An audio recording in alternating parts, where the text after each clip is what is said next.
Well, hi everyone. Here's Jonathan, and once again, I'll be your host for today's webinar.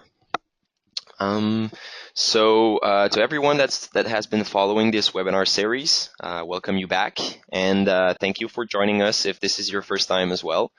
Today's session is featuring Sasha Aganova from Process Renewal Group and a well-known figure of the business transformation world, Roger Burlton.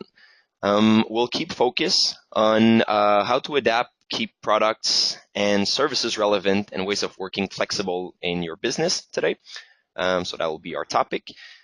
In short, we'll see how to get to an agile business. But first, let me introduce you to our panelists. So we're very happy to have Roger Burlton with us today. Roger started the Process Renewal Group in 1993, and since then, he's been at the forefront of process-centric ways of running businesses. So he's seen quite a lot. He's regarded globally as a thought leader and a dynamic practitioner, brings clarity, reason, and practicality to complex business architecture and business change. Also joining us today will be Sasha, who's been working with Roger for quite a time now. She has helped some of the largest Canadian and international companies to evaluate and implement BPM projects, but as well as large-scale process improvement initiatives, establish best practices, developing the overall process architecture in various business environments and industries. And she's also a Huffington Post editor, so we are really grateful and really happy to have them on board today. And for those of you who don't know me, I'm Jonathan, and I'm leading the communications and marketing department at Trizatech. And if you don't know Trizatech, well, Trizatech, we are a solution provider. We're based out in Montreal.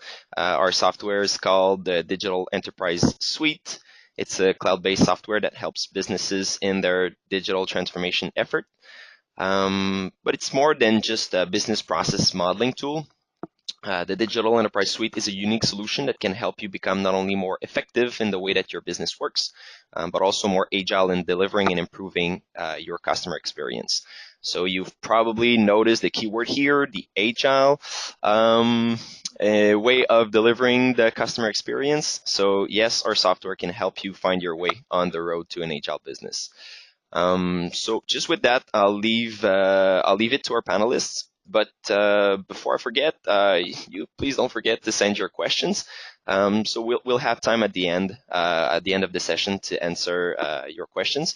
So you just use the questions widget or in the control panel that should be appearing on your screen, and we'll respond at the end.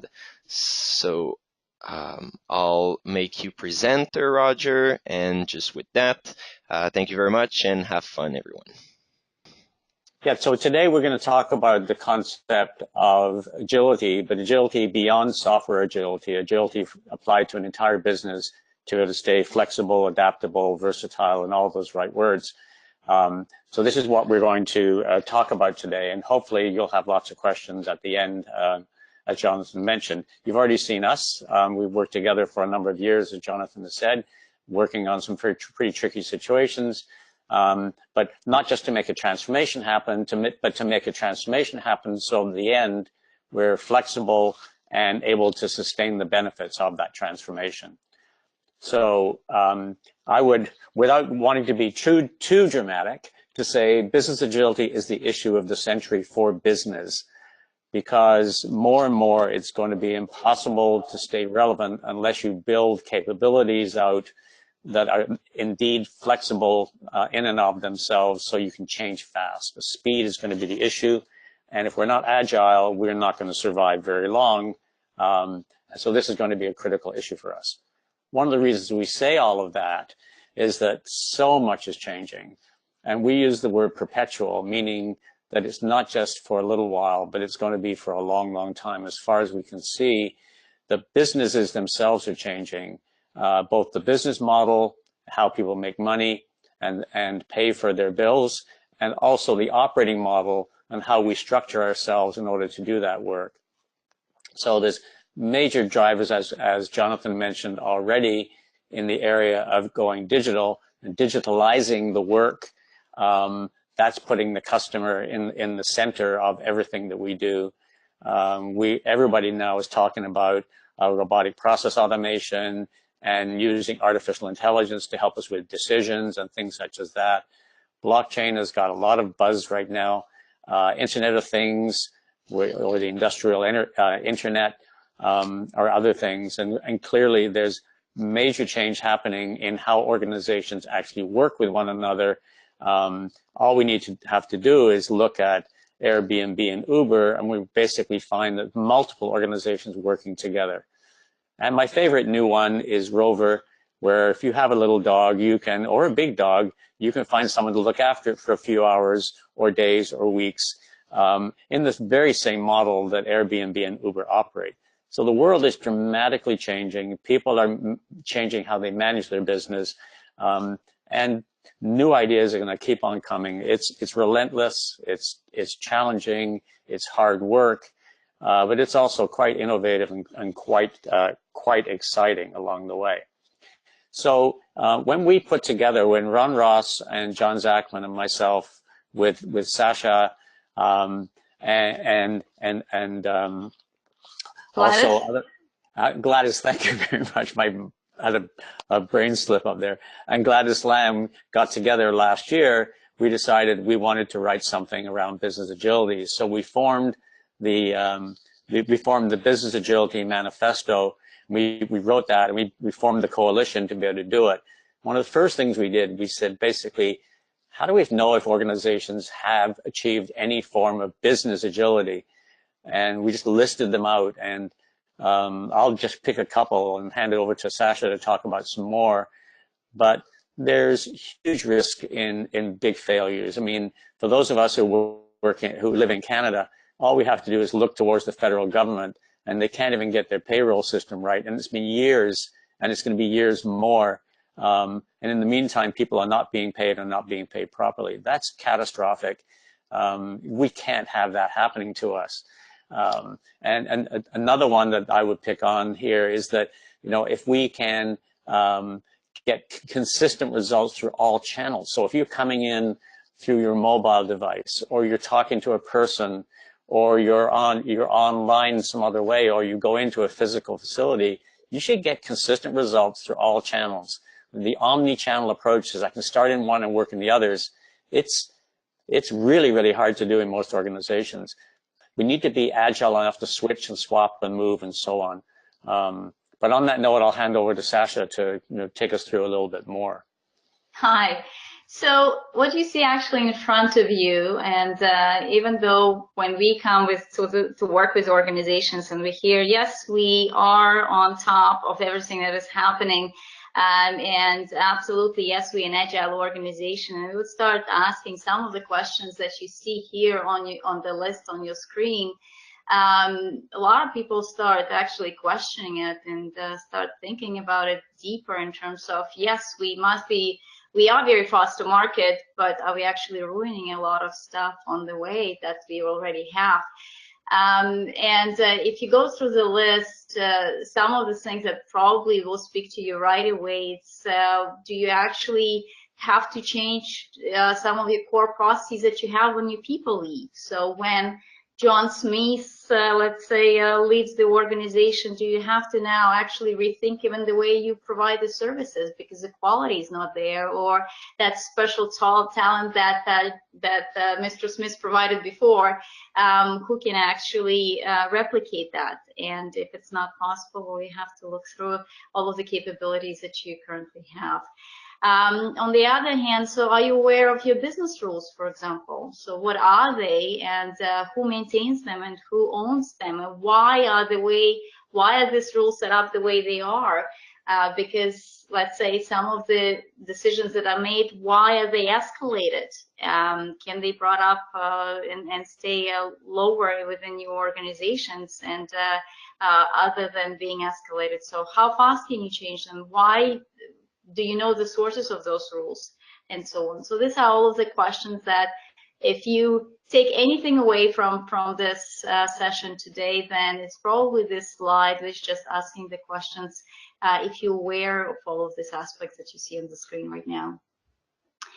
But when you look at so what is actually business agility, and when we talk about it? So Roger mentioned, and Jonathan as well, is that how important it is, and there are a lot of stories of businesses who have not been able to adapt very well to the change in the environment, ending up in failure as well. So what we really call, or what manifesto states as the business agility, is to really be able to make changes to the business in minimum time, with minimum cost, minimum disruption, and minimum risk of failure. I want to highlight here that we're not talking about just making changes faster and going faster and faster and faster. This is not what we're going after. These are really ensuring that that we're making changes when we are aware of all of the surroundings. So all of the components that change around us very, very fast, and we have to adapt, but in the almost engineered way, so we are aware of all of the components that are impacted by our change, and they do make sense and bring the value to the customer at the end of the day. So I think one of the things that we'd like to, as Sasha has intimated already, is to have some degree of structure in all of this. I think there's a myth that a lot of people believe that in order to be more agile, you take away all the structure. Well, nothing could be farther from the truth, because if you don't know what you have, and you can't make the changes to it without risking everything else, it's going to be quite tricky. So in this particular diagram, if you look in the top right corner, businesses get invented in order to have new products and services come to market. But they also have to build out new business processes, and they have to build capabilities supported by technology, facilities, people, skills, competencies. That has to be put into place. Now, historically, what we would do is we go from that dynamic product and service environment and the dynamic processing capabilities and throw it over the wall to the bottom left corner, which basically says, now our products and services are stable for a long, long time. And we also put people in the same jobs using the same systems in the same location for years. Well, I think we all realize that business as usual segment, it just does not exist anymore.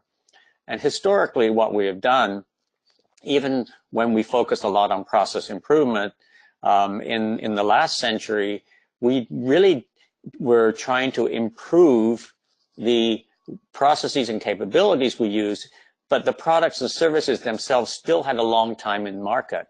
What we're seeing today is that long time in market has shrunk dramatically. So whereas in the last century, we were focused on continuous improvement, now that's not going to work anymore. So I'm going to take you to the top left corner. So I think the top left corner really is where we're trying to go today. What that really says is, and this is almost oxymoronic, it says that our products and services have to change extremely quickly. They have to be of exceptional quality and with providing great experience all the time. Changing, but always great stuff that's out there. So we want to be in that segment that says continuous innovation. But what that's saying is we want to change products and services easily, but that implies to us that you want to establish capabilities and processes which are actually more stable. And what that really says is that we need to be able to design our capability and design our process for deliberate change. So when we set it up, for example, we would never embed a business rule in a business process. We would never put data into a program. We learned that a long time ago. We keep these things separate so they can easily change without rippling and affecting everything else that happens. Our challenge these days is to invent our business so we can be continuously innovative. I think this is a really important way to sort of look at this, and this resonates quite well with business executives. This is our challenge. We want stability on the things which can be stable, and we want dynamicism on those things which have to change. And so this is our challenge as we go through. So let's talk a little bit about some of the things that are required. And this is all reflecting what is in the manifesto. One of the critical items is it's all about creating value for recipients, for customers and other stakeholders. And the mechanism or the fundamental structure to do that is going to be something we call a value chain. And the critical issue here is a value chain is not an org chart.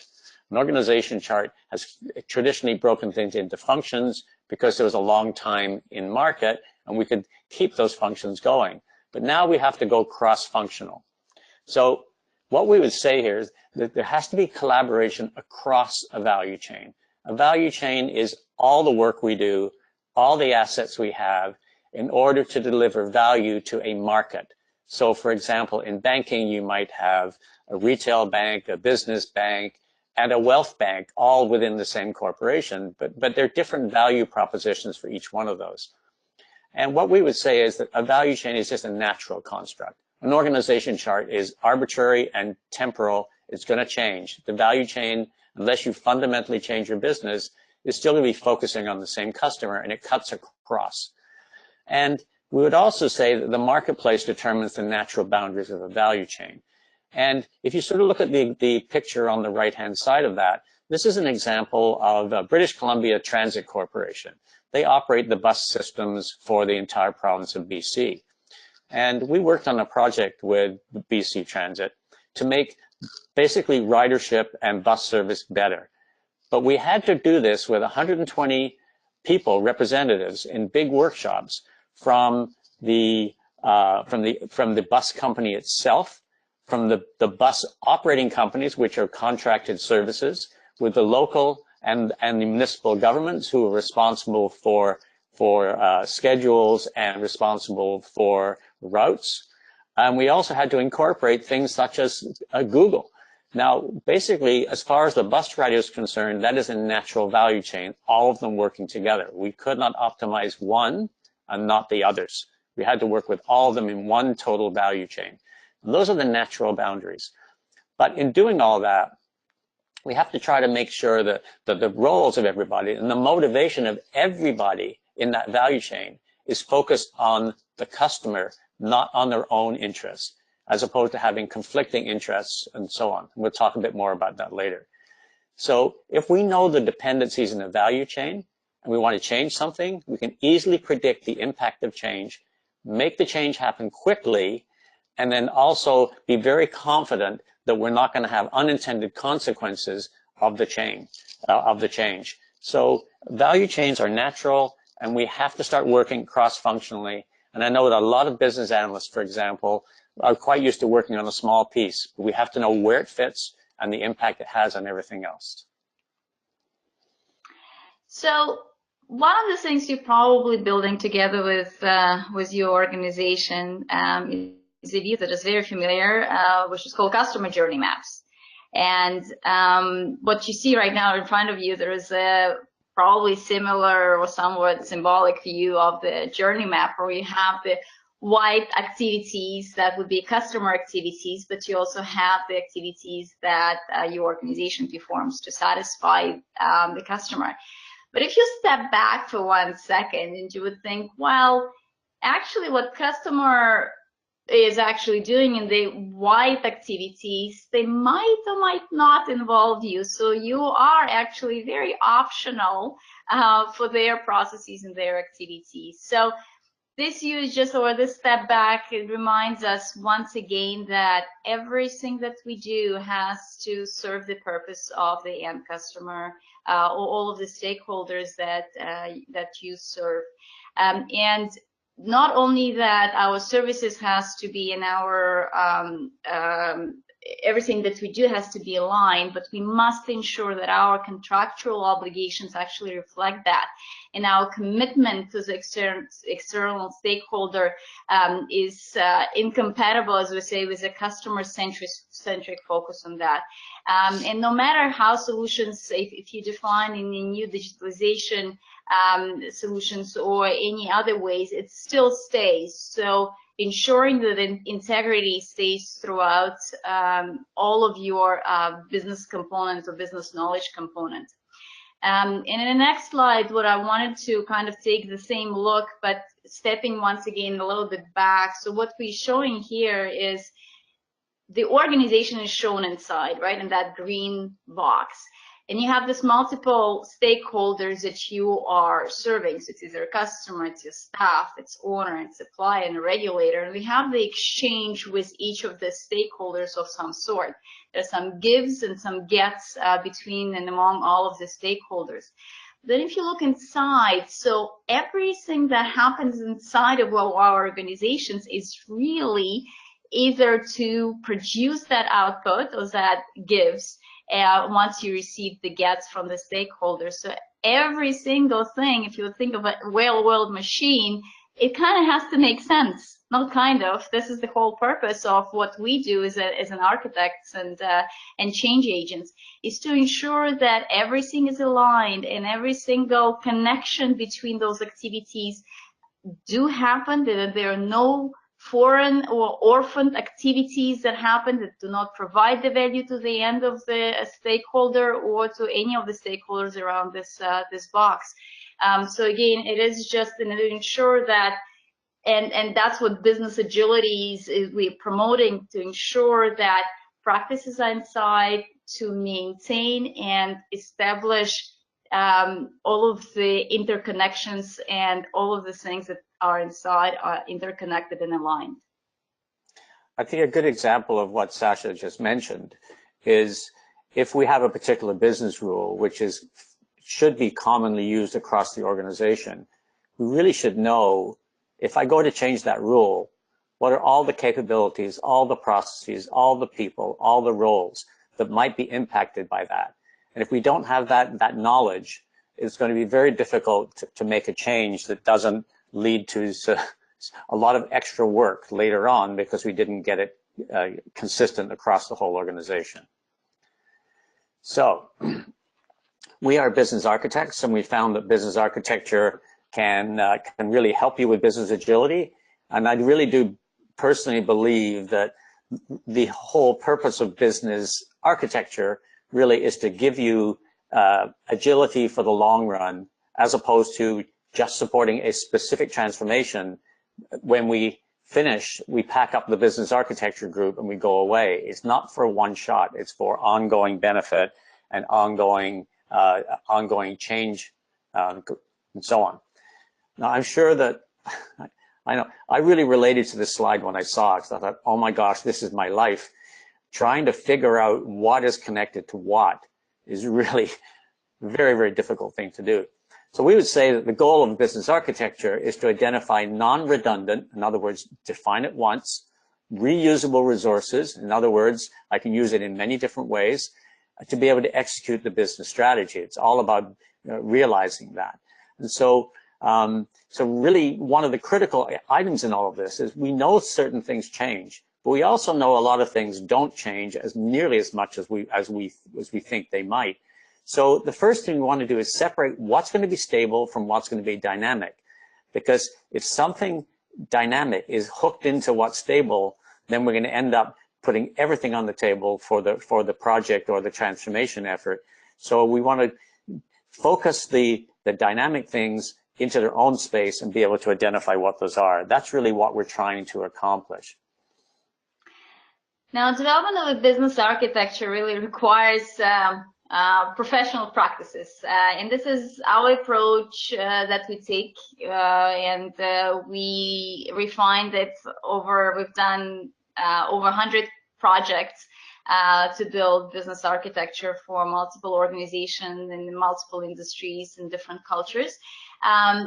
This is the framework that we're going to show and share with you that helps us, and hopefully it will connect with you as well to show interconnections between all of the components of the business architecture.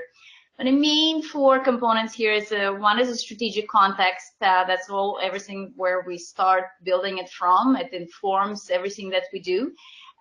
We take that as an input when we design business, and then those artifacts would drive the priorities for the business change, and would be implemented within somewhat as is into the business operations. So I'll just walk you through component by component in here. So in the strategic context, the first information that we take, again, we do not design or identify it ourselves, but we look into the leadership team to provide this information to us, or any other artifacts that would describe the strategic intent. And that would be the business ecosystem where your organization actually exists. Any of the strategic framing, so we basically call it the North Star. What is the strategic intent of the organization? We take it the strategic requirements to understand what business aspects we must take into consideration and what would be our next steps in terms of a strategy. That informs us to build a business design, and these are all of the components that were just examples of the components that would be part of the business architecture. But the main thing here to understand that they are interconnected. And of course, so you see the capabilities here, see the business processes, business information, performance, all business knowledge that we collect, prepare the taxonomy for, identify and define, and ensure that there's alignment among all of them. The next one, what it's going to be translated is a business change. So meaning that where is the gap right now? So in terms of what we have and where we want to be, and that would dictate our priorities, and we would understand the resource requirement based on that, and would be translated into roadmap and overall transformation or implementation part of it. And then that's how we impacting now the business operations. So that would translate into ongoing changes to ensure that we actually managing operations from end-to-end perspective, because that's how it was integrated and translated through all of the structure, ensuring that we have business sustainability in place. We'll talk about that piece a little bit later in this presentation. Watching our business results, and of course continuously innovate and improve what we're doing. Now we can enter into this flow from in any of the perspective. If any of this components is changing, that we can easily translate it throughout all of the components of business architecture. Now, next, what we wanted to talk about is, again, Roger was talking so much about business value, and this is really what driving, again, the whole purpose of what we do. And we have to understand who cares and what's important to stakeholders. And we look from all of the perspective, of course, it is exchanges. So basically products and services, the information, need to ensure we understand the expectations. So what outcomes are important and what are the experiences? How do you differentiate and the nature of the interactions that you would be that you were looking for. So the main thing here, we have to deliver value, and that's how we design the rest of the business to ensure that we deliver the value. So one of the challenges of all of this in a highly changing world is that things are not certain. We certainly would like to have a North Star, which basically says this is where we're trying to go, and that North Star is incredibly important, not only to target where we're going, but also to keep us on the path. It's a navigational tool, and that's what the North Star always has been historically. If sailors get lost, they look for the North Star. In our case, project people get lost, we should be looking to the North Star if we even have one. Then in addition to that, there's all these external pressures, the social, technological, economic, environmental, political, legal. These pressures are out there in our world, and we can't do anything about it. They're there whether we like it or not. We have to be realistic about it. So combining those two things together, but then we should play what if. I think a lot of us are used to the concept of scenarios, but these are business scenarios. What happens? What do you think is going to happen in the next year, 2 years, 3 years down the road? That'll be our sort of center crystal ball. But what happens if things are even much better than that? If they're much better than that, that might be a challenge for us to scale up. Maybe we can't scale to the size, and we're going to get in trouble because of that. Or maybe it's such a great opportunity for us. But in addition to that, there might also be, as the one on the bottom, sort of the lightning striking, and this doesn't go the way we wanted it to go. Things go badly in our world. Again, all from the outside perspective. Here's a question: are we ready for better? Are we ready for worse? Are we only predicting a future, and our solutions will only work for that? So we have to sort of play these scenarios through and say, would it work for this? Would it work for that? And do we have are these opportunities for us or threats for us? And do we have the strength? Do we have the weaknesses to tackle all of this? So in dealing with agility, it's extremely important for us to play these different scenarios and find out what are the risks. And the risk can be in better, the risk can be in worse, and are we ready for all of that? Run the scenarios against your architectures, against your design, and say, would this work that way? I think it's a critical thing that we should all be looking at. And before I talked a little bit about trying to isolate the stable. So the stable is what do we do? What do we have? The how tends to be more dynamic. And so it's an important aspect of architecture. One of the things we think is incredibly important is this thing called the business concept model. Business concept model just talks about the things we have to manage, the things we have to deal with. So in this case, I have to deal with financial transactions, I have to deal with services, I have to deal with regulations, I have to have a relationship with the consumer who has agreements.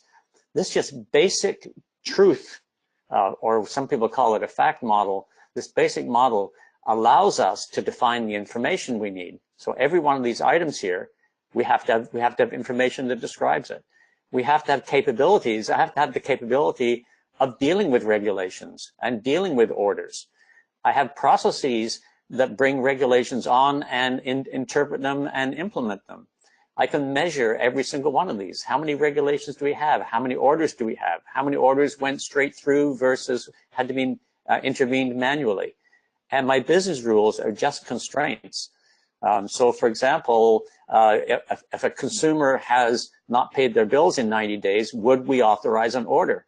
So this structure is incredibly important, but it's stable. Unless you change your business model, it's absolutely quite stable, and it gives us something to work with, which allows us to synchronize and organize everything else.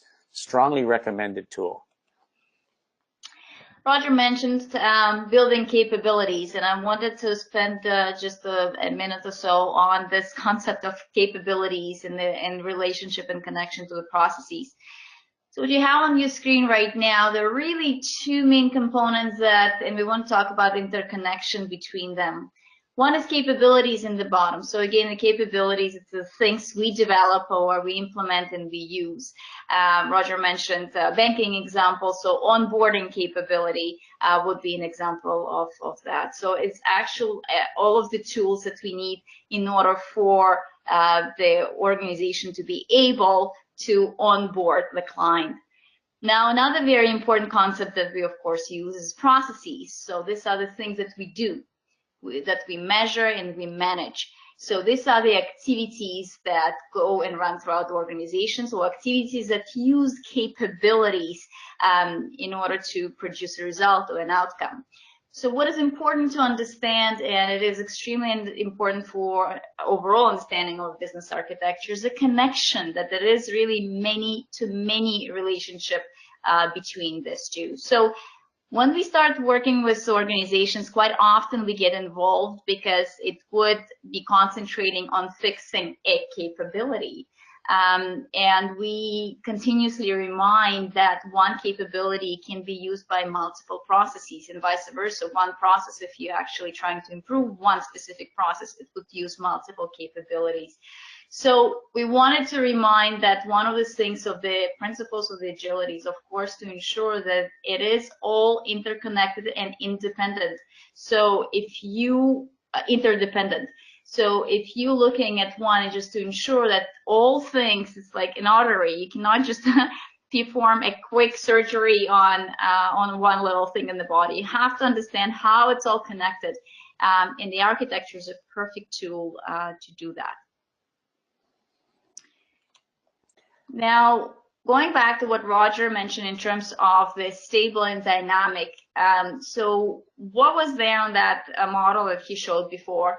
It is really, there are a lot of concepts that are stable for organizations, and there, as we go down the level of detail, there will be items and things and lower level of processes that would change much more often. But the higher levels, so the levels of the value chain and the value stream, would really not change that much. So we urge you to really trace and separate almost the ones that will be stable and continuously measure them on the same way as you did before, so they would stay unrelated into the rest of the business that will continuously change.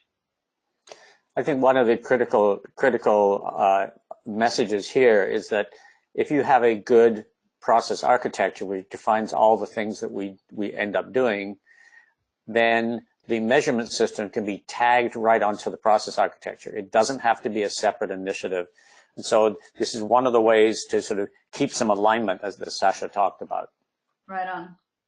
So if we have all of this, we can also bleed right into, maybe bleed is the wrong word, but move right into the prioritization and the investment strategy with regard to how do we actually do the right change. So we tend to build we call this the pain gain matrix, and because it rhymes, people remember it. And because it sits on one nice diagram, the executives really do quite like this page. It's a heat map. So what it says is, let's go back and look at all the processes and all the capabilities we have to build or change, and say which of these are strategically important. And those are the columns. So the right-hand column says, for those processes 5, 7, and 9, those are the ones that differentiate us in the marketplace, and the ones we have to be the best at. We just have to be known for those things. The ones which are in the middle, we call best practice, or just to stay competitive, 3, 4, 10, and 1.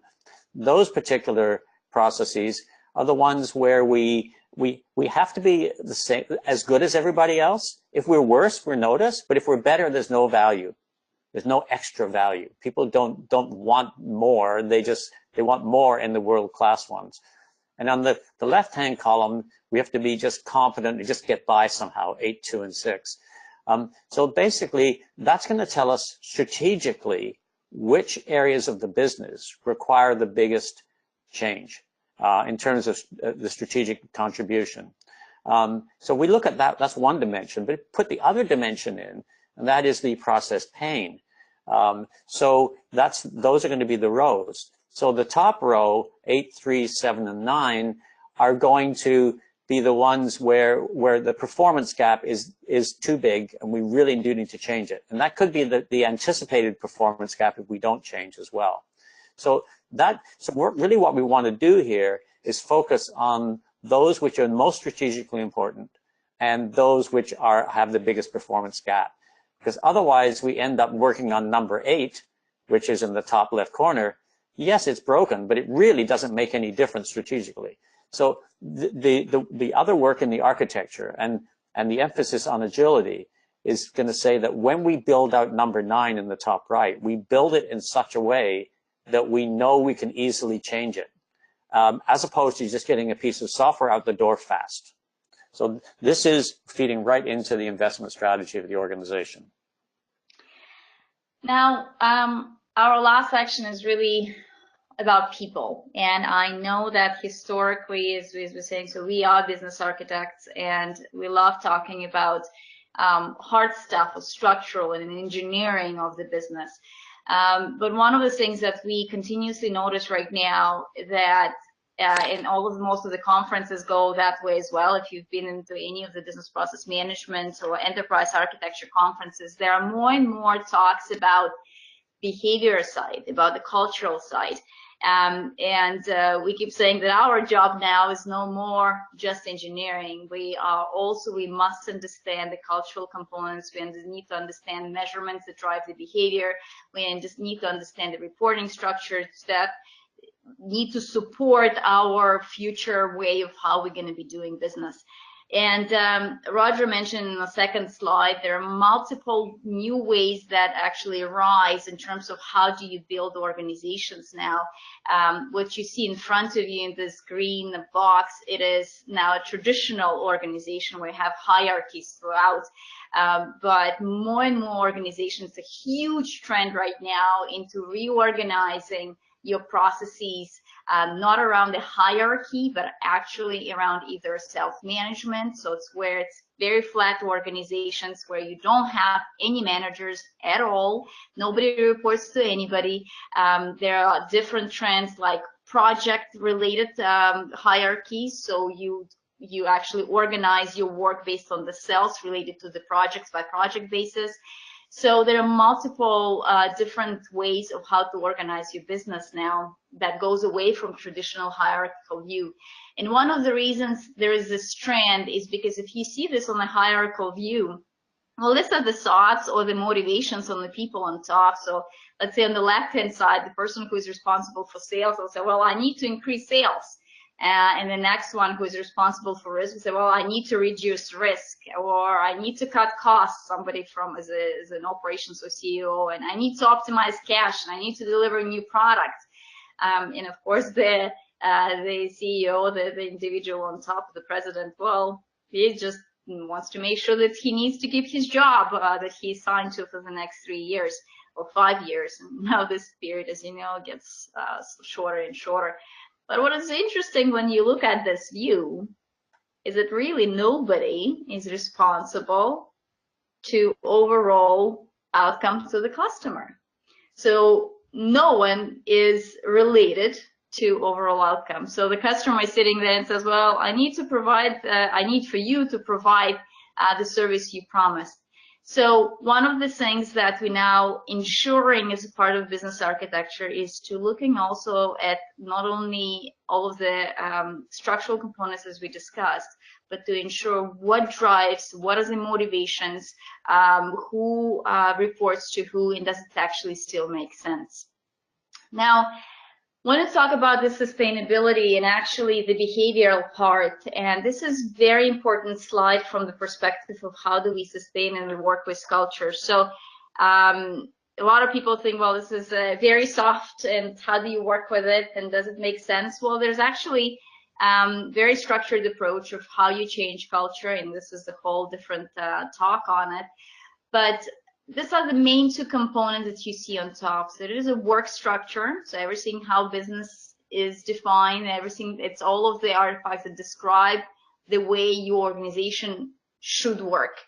And of course, none of the organizations would be able to perform anything without people. But you take that work structure and you put it into a different environment, into a different place, and it will work differently. So that cultural component comes with people, of course.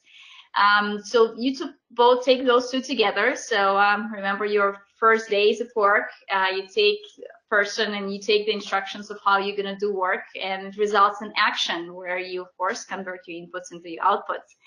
And if you make the changes to the work structure, once it's implemented and results in the action, there will be deviations. And that's where we ensuring that the processes are in place, either to observe how the steps are completed. We monitor KPIs and see if there are any changes, as well as any of the incident or exceptional reports to understand where do we need to go back and work on it and ensure that we are properly implementing all of the components so they do result in the benefit that we actually desired benefits that we were looking for.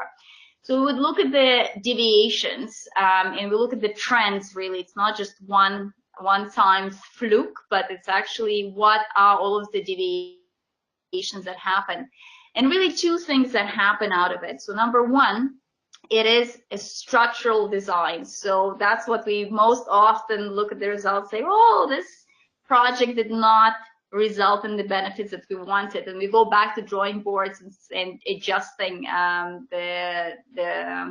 our design work or our procedures or tweak the business rules and so on.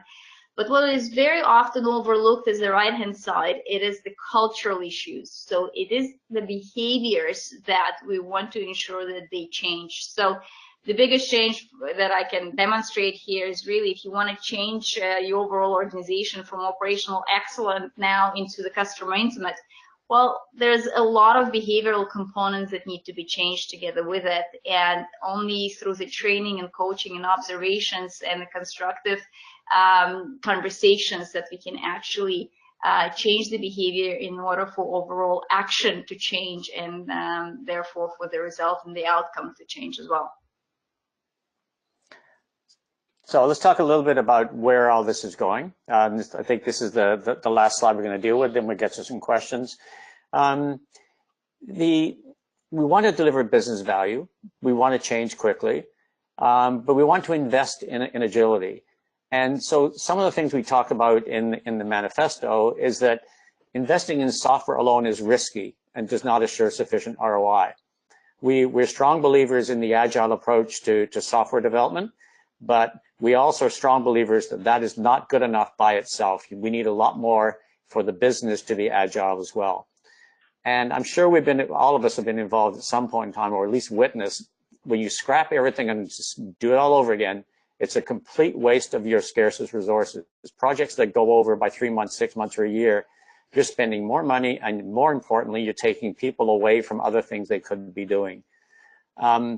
Also, optimizing for silos, the functional issue that Sasha talked about, it always sub-optimizes the customer value. You have to be end-to-end. You have to be value chain centric. So value creation and the value chain must be the change perspective. And so we want to get the most out of our resources, our money, and our people in order to have the most agile business we possibly can. So we've scratched the surface a little bit. And, Jonathan, if you have a few questions that you want us to tackle, we're ready to go. All right. Well, thank you very much to Sasha and Roger. That was very insightful.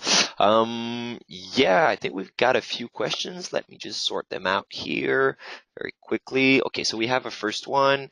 Okay, so we want to know, okay, we're talking about TriZetech tool here. So the person wants to know if this is a business architecture tool that could be used for getting at the Agile point, but I'll get back to you personally, to this person, to Marge. But yes, definitely. Roger's been talking about the business capabilities, the what of the business processes, defining the how. So these are all business architecture concepts, and you using a methodology like the one that Roger and Sasha just presented. Of course, the software can help you a lot, but this is not the endpoint, like Roger was saying. So let's go directly to a second question, but I can send you kind of a map of how a software like TriZetech can help you navigate through this. Okay, so we've talked in the presentation about, and Roger, you've defined the value chain. But we've seen the architecture hierarchy with the value stream and the processes at the bottom. So can you define a little bit more, what's the difference between those concepts and how they integrate in one another? Absolutely. One of the things, whoever the questioner was, one of the things you should be aware of is that I'm actively involved in the Business Architecture Guild's working group, which is dealing with how do we integrate business architecture and business process management. And one of the central tenets of all of this in the guild, in the BizBoc, is something called value streams. And what we've actually agreed on in the group, which I'm very happy about, it's not published yet or released yet, but we've agreed that there is one stack of value creating process perspectives, which includes the value stream. So the difference between a value stream would typically do everything required in response to some trigger or event or request coming from the outside world. Customer requests an order. The value stream is everything until that order is delivered and paid. And so it's a natural end-to-end perspective. But an organization has multiple value streams. And what we're saying is that the value chain is just a segmentation, a horizontal segmentation of the organization. So as I said before, business banking is a different value chain than the value chain of just retail bank, which is normal consumers, or it's different than the wealth bank. So it's just a way of looking at the marketplace, and it's all the work we do for the marketplace. So the value chain would sort of be the top level. It's comprised of a number of value streams. Then each value stream might have a number of stages, which are also creating value along the way. And within that, there's also a number of processes. So it's just a convenient way of doing components of and having some sort of hierarchy. But the value chain is much more of a market perspective. The value stream is much more of a triggered or a trigger response type of perspective. All right, thank you. Surfing a little bit on this question, and you might have answered the next question partly by this answer you just gave. But the person is asking if value chains and value streams are the drivers for true business agility. How does a business architect document value chains and value streams? So the question here is about the documentation. There doesn't seem to be any standard methodology, so the person gets a bit confused in the difference between these concepts. Well, I think I would go back to the diagram that Sasha showed, and if you sort of look at that horizontal flow, it really does relate back to, and I'll put it back up for a moment if I can find it. Here we go. It really does relate very much to what's in the business design section. So we have to define capabilities, business processes, information, and a variety of other things, along with the measurement that goes along with it, and show how they're all connected to one another. So there's a capability model, there's a process model, there's an information model, a performance model, but then we have to show which capabilities are used by which process updates and uses which information, and so the cross-referencing of all of those. So we're not articulating a methodology as much as we are articulating what the result of the methodology may be.